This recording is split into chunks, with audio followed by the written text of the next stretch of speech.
በዚያም እግር ስር ታላቅ የሆነ የምንጭ ውሃ ፈንድቶ ሲንፎለፎል አስተዋለች። ያንን ውሃ እናትና ልጁ እንዳገኙ ሕይወታቸው ላይ የተስፋ ጥላቻ አበበ። ከሞት መትረፍ ብቻ ሳይሆን የወደፊቱ ሕልውናቸው መሰረት የሚጣልበት ቦታ መሆኑንም አወቁ። እናም ሀጀር በእፍኟ ጣፋጩን የዘምዘም ውሃ እያፈሰች ሲጓዙ አዕዋፋት ወደዚያ አቅጣጫ እጅግ ብለው ሲበሩ በማስተዋላቸው እዚያ አካባቢ ውሃ መኖር እንዳለበት አመኑ።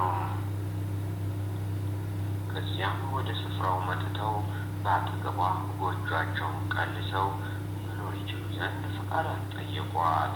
የእርሷን ፈቃድ አግኝተው ከሰፈሩ በኋላ በዚያ አዲስ የምንጭ ውሃ እየተሳቡ ሌሎች ሕዝቦችም ቀስ በቀስ እየመጡ የሀጀርን መንደር አደመቁት። ያም አካባቢ በዙሪያው በሚኖሩ ሕዝቦች ሁሉ የሚታወቅ ባለዝና ሰፈር ሆነ።